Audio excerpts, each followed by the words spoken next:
Hey everyone, good morning and welcome back to my new blog. तो friends, अभी सुबह की शुरुआत हो रही है गिलोय स्वरस के साथ। थोड़ा सा गिलोय स्वरस में पानी मिला के पिया जाता है और ये बहुत ही कड़वाहट होती है इसमें, लेकिन हेल्थ के लिए बहुत अच्छा होता है। इसलिए मुझे एलर्जिकल प्रॉब्लम है, इसलिए हम इसको सुबह सुबह बिना कुछ खाए पिए इसको ब्रश करने के बाद पीते हैं। उसके बाद हम बना रहे हैं चाय, तो चाय बना लेते हैं, उसके बाद चलते हैं अपनी स्टडी के लिए। तो चाय लेके आ चुके हैं हम स्टडी टेबल पे और अभी हम जो शुरुआत कर रहे हैं वो आज हिंदी से शुरू कर रहे हैं, क्योंकि आज बिल्कुल भी मुझे मैथ पढ़ने का मन नहीं था सुबह सुबह। तो हमने सोचा कि चलो हिंदी के अपने नोट्स का रिवीजन एक बार कर लिया जाए।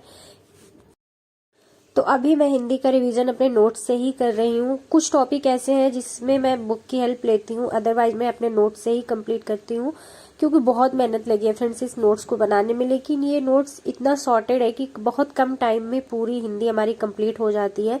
इसलिए हम बार बार अपने नोट्स का ही रिवीजन करते हैं।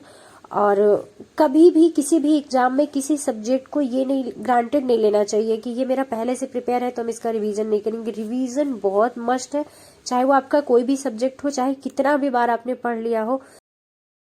और कई बार ऐसा होता है कि जो सब्जेक्ट हम लोगों का पहले से प्रिपेयर होता है, हम लोग एग्जाम टाइम में उसे बिल्कुल साइड में कर देते हैं और वही हमारी वीकनेस हो जाती है।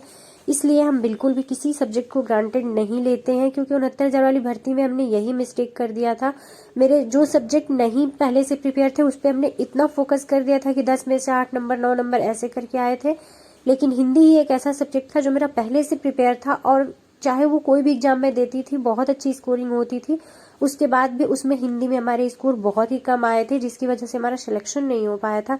अदरवाइज अगर हिंदी में हम अच्छा स्कोर कर पाए होते तो मेरिट हमारी बहुत अच्छी बनती। तो फ्रेंड्स, अब बारी है आप लोगों के साथ सिलेबस शेयर करने की। मैंने पिछले वीडियो में आप लोगों को बता रखा है कि मैं आपको सब्जेक्ट वाइज सिलेबस दे दूंगी।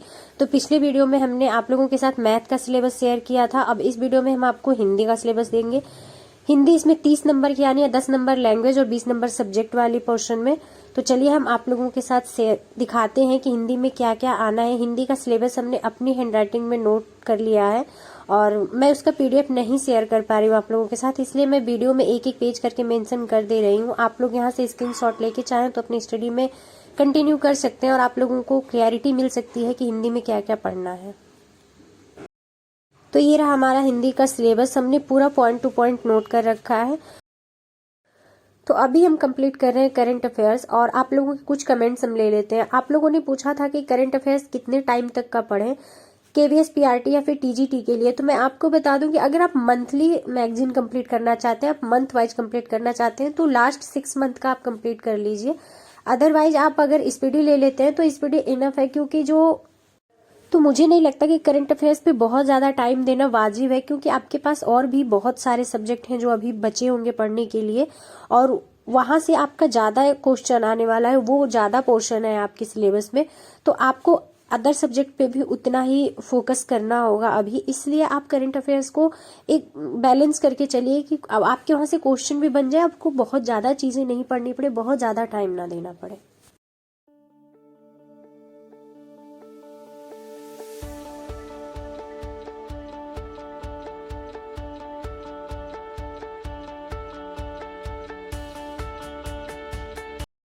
तो फ्रेंड्स, अभी हमने करंट अफेयर्स में जो कंप्लीट किया है वो है ब्रांड एम्बेसडर, सूचकांक और संयुक्त सैन्याभ्यास। क्योंकि यहाँ से 1 नंबर के क्वेश्चन बनने के चांसेस है, इसलिए हम किसी भी पॉइंट को नहीं छोड़ रहे हैं, सारे पॉइंट को हम क्लियर कर रहे हैं।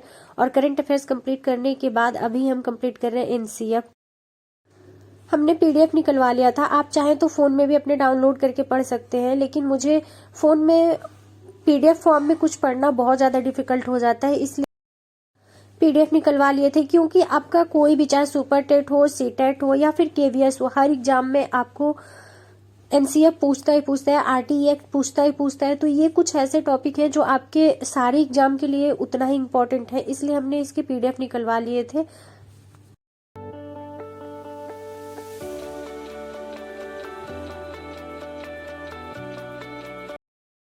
तो फ्रेंड्स, अभी शाम का टाइम हो चुका है और हम लोगों के यहाँ खिचड़ी के दिन सुबह में कुछ नहीं बनता है। सुबह में लोग दही चूड़ा खाते हैं और शाम को कुछ मीठा बनता है और उसके साथ साथ खिचड़ी बनती है। तो अक्सर ये सीजन होता है गाजर का, तो गाजर आता है घर पे और गाजर का हलवा और साथ में खिचड़ी बनती है। तो जब से हम यहाँ रह रहे हैं तब से कभी नहीं बनाते थे, लेकिन इस साल मुझे मन किया कि नहीं यार, त्योहार ऐसे निकल जाते हैं, चलो अकेले हैं तो क्या हुआ, कुछ तो ट्रेडिशन को फॉलो किया जाए। तो हमने भी बना लिया है गाजर का हलवा, और यहाँ पे हमारा गाजर का हलवा बन के रेडी है। उतने अच्छे से प्रॉपर तरीके से नहीं बन पाए, लेकिन फिर भी बन गया है। और हमने यहाँ पे साथ में खिचड़ी बना लिया। खिचड़ी बिल्कुल भी वैसी नहीं बनी है जैसे घर में बनती है, क्योंकि घर में पतीले में खिचड़ी बनती है और हम यहाँ कुकर में बनाए हैं। तो आप लोग कमेंट करके बताना कि आप लोगों के यहाँ खिचड़ी के दिन क्या बनता है।